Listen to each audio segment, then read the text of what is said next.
Okay, so for those who have never played the instrument before, probably picked it up for the very first time, have just purchased one, let's say, and want to start playing the instrument, and let's say you can't find a teacher, and you want to start on your own, these are probably the first things you'll be taught, and these are what I was taught when I first started playing the instrument. Basically, with the instrument, there's what you play one finger on each chord. That's a monochordia, it's called in Greek. The double chord. I won't go into the double chords today. That's when one finger touches two chords. I'll go into the single finger practices today. And what you'll be taught, and this is what you should practice initially, is the following.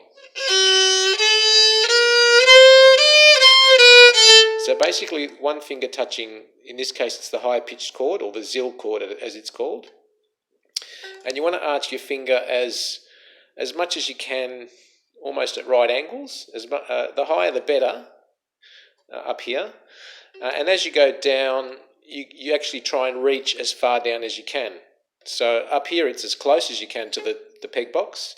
And as you go down, you tend to spread your fingers out as far as you can. The kemence doesn't have frets. I think they're called frets on the guitar. The only guide you can really have is where the neck of the instrument reaches the body, and it's just this line here. For me, everyone's got different hands, different length of fingers.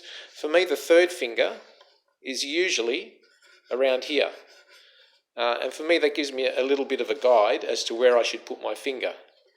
But anyway, again, it comes down to what it sounds like as well. But basically, you come down first finger, second finger, third finger, fourth finger on the Zil side.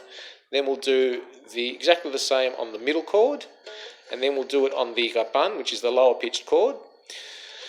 And it should start something like this. Do it starting slowly at first, with no fingers first, usually with a forward bow movement. And then coming back up. And we do it again.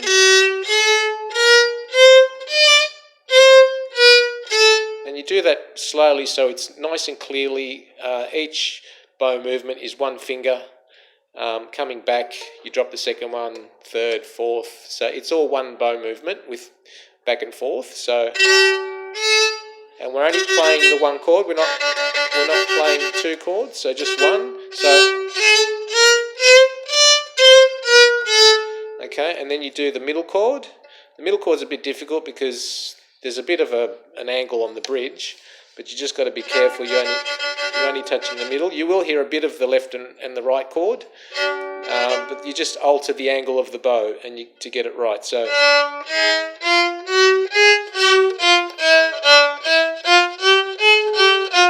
should sound something like that. And then with the rapan, or the lower pitched chord, it's.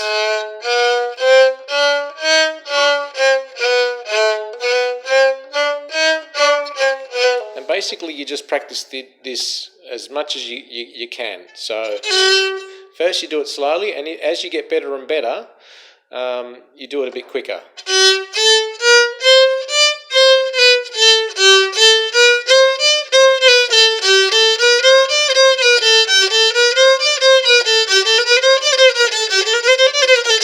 And that's about as quick as I can get. But basically, you just keep doing that over and over again, and the goal is to play it nice and clearly. So we don't want finishing the bow too early, or dropping your finger on the next bow movement too early or too late. So you want nice and clear sound of the instrument.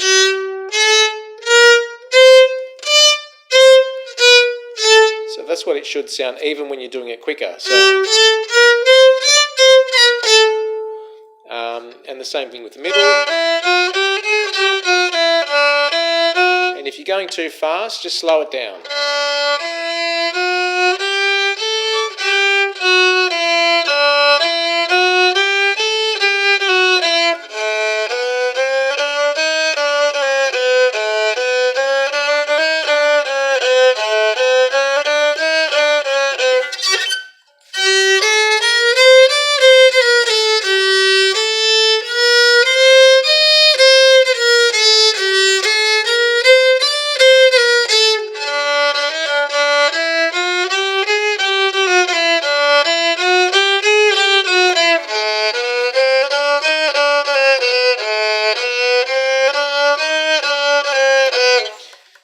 once you've mastered that, so you're very confident, with the kemence, you also come down to play higher pitched sounds in some tunes.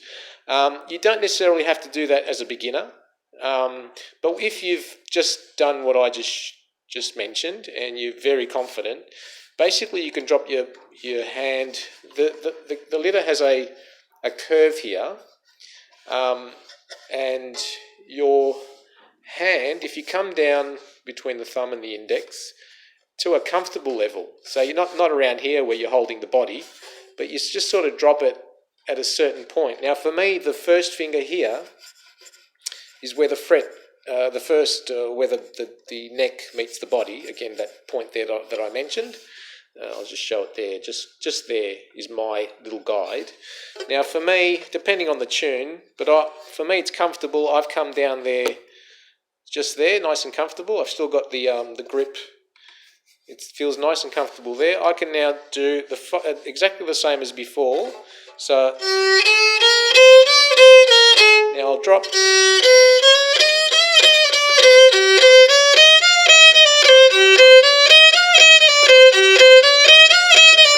And you can do it to the middle as well. For me, it's roughly that point there. Everyone will probably a little bit different. It might be a bit higher, a bit lower. And again, this is just for exercise purposes. This will help you exercise the muscles in your fingers. So for people that have never played the instrument before, there's going to be muscles in your fingers that you've probably never used before. And it takes a long time for your fingers, the muscles in your hands to get toned up to be able to play the instrument. And you've got to be very patient. You're not going to get it straight away. It can take weeks to months or sometimes years before your hand is very comfortable playing the instrument. So a lot of people initially, depending on what you do for work with your hands, you may not have used certain muscles in your fingers. You just got to be patient, and the most important thing with violin or any instrument is practice makes perfect. So if you only pick it up once a week, you're probably not going to learn very quickly. If you play it every day, let's say 5 or 10 minutes, I think you really can progress if you pick it up half an hour every day. But just don't overdo it, because the more you practice, the more chance there is of you losing interest. But anyway, I hope that that lesson helps you. And by the way, this instrument was tuned to G, D, A today.